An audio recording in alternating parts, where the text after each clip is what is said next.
Hello and welcome to the Discover History YouTube channel, and tonight I am going to take a look, or you're going to take a look at two bayonets that I own that are actually original. As you know, we use a lot of replica items, and that's really because we don't want to damage the original thing. If something's 200 years old, or in some cases even older than that, obviously you can damage them by taking them out into wet weather. For example, if we're doing an event in a bank holiday weekend, for example, it's usually wet.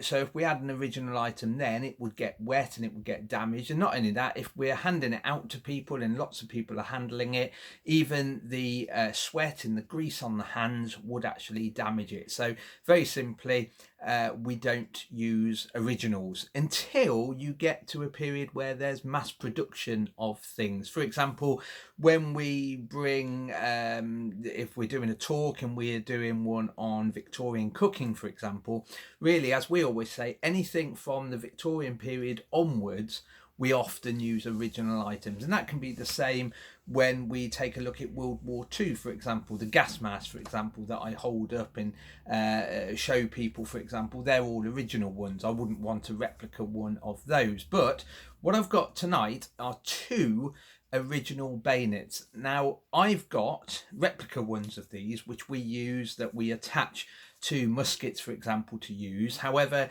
these two that I'm going to show you are actually original ones. Now, I don't want to do a talk this evening on the history of the bayonet, purely because that would be a good video in the future, so you can see how it's evolved through time. However, I do need to give you a little introduction to the bayonet, just to introduce the two that I've brought down to show you. So if you think about it, we didn't really have bayonets for many years, and there was a reason for that. That's down to the fact that the British Army, or soldiers within the whole world really, or the known world, preferred to use the standard way of fighting. In other words, you have a very basic gun, and that can be fired, and then you have soldiers armed with some form of pole arm, for example. When you get to the 17th century, famously the time of the English Civil War, you have the pikeman and the musketeer. So you have your pikemen, which are the men that I've mentioned in many a video before, that holds a pike, which is generally between anything between sort of 16 to 18 foot long. A lot of them were cut down, as we've said before, and they were armed with a metal point, and it was used to obviously stab at the face and throat, the areas of the body of an enemy soldier where there is no armor. So it was generally aimed for the face or throat, not the arms or legs, because that would generally wound a person. And they were very useful at keeping horses away, because when you've got a stick that's 16 to 18 feet long, your enemy cavalry, the horsemen, the mounted troops, are going to be 16 to 18 foot away from you. So apart from getting shot by the pistol, you are far enough away from the reach of a sword, for example, the main weapon of the cavalry. And then the firepower in the army, as I mentioned, were the musketeers, and these were the men that would fire. Now, if the cavalry attacked an infantry regiment, what would usually happen, as I mentioned before, is the pikemen would form this hedgehog formation, a full circle of pikes, and within that, all the musketeers within that infantry unit would stand behind the pikemen, pouring fire, musket fire, out at the troops. But the interesting thing is, eventually you do get that old way of fighting disappear, and that's down to the fact, the very simple fact, that someone decides to turn a musketeer and a pikeman into one man, basically. Now, there's a lot of legends how this came about. One of the stories that I've heard, and one of the most popular and one of the most common stories, is the fact that a soldier near Bayeux ended up fighting in a typical battle of the late 17th century. And he was on the battlefield. He was completely out of ammunition, so no gunpowder whatsoever, and he could just use his musket as a club, as people did years ago. But he found that on the floor was a pike point. In other words, a pike had been snapped off or cut off, and he picked up the spiky bit and he pushed it into the end of his musket. And most people say that's why it's called a bayonet, because of the fact that this supposedly happened near Bayeux. It's an interesting story, and we will never know fully how true that story is. It's a lovely story, and it's quite logical, really, when you think about it. It could have come from that point.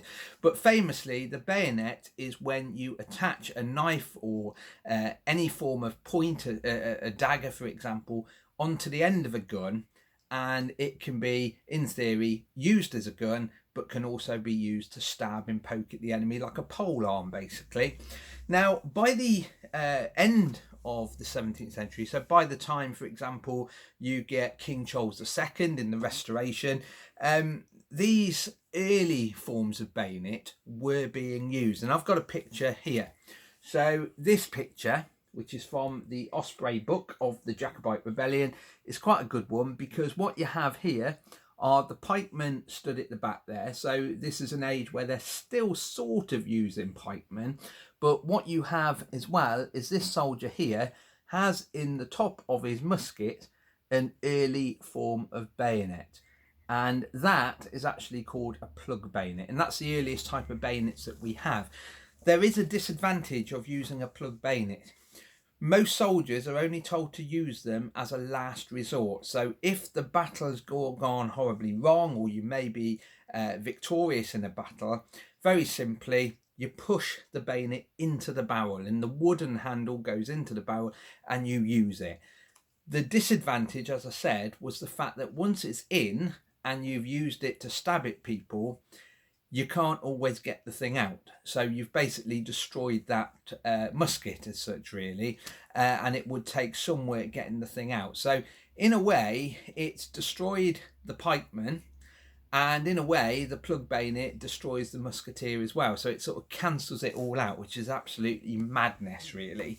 But we know by the end of the 17th century, and more so into the 18th century, bayonet design was changing all the time. And when we turn the clock, for example, to the 1740s, there we go, we do actually see a new type of bayonet, and they were around just before the Jacobite Rebellion, and you will see it in the top of the musket just there. Hopefully you can see that there, and it's what is often referred to as a socket bayonet. Now, as I said, I've actually got one of these. I've got several of them, actually, and it's really down to the fact that it was the standard way of attaching a bayonet once the plug bayonets have gone out.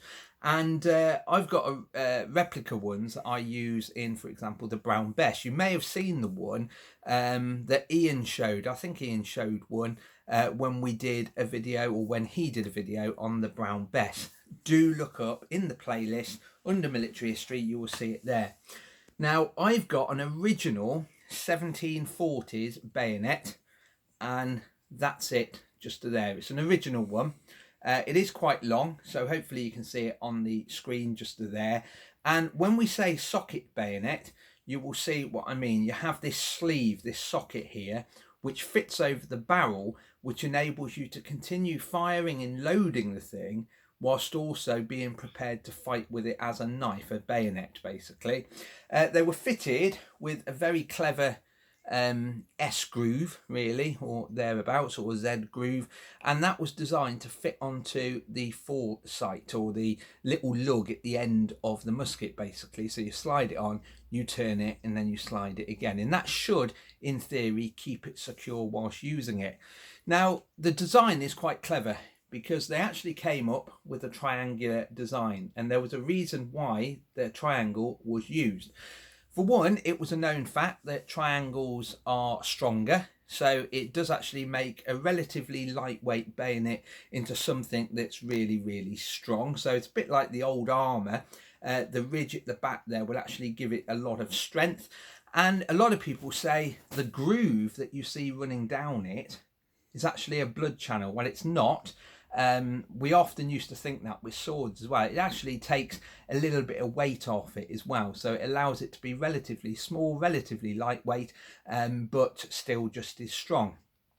Now, the main reason also for the triangular shape is, in theory, you will have 3 cuts made into the body if you are bayoneted. So you have 1, you have 2, and you have 3, which technically gives you very much a Y shaped wound. Now, here's the interesting thing. People, surgeons, barber surgeons that worked in the army, they had dealt with sword stab wounds for many, many years. And obviously, with a stab wound from a knife, you get a nice incised puncture wound, basically.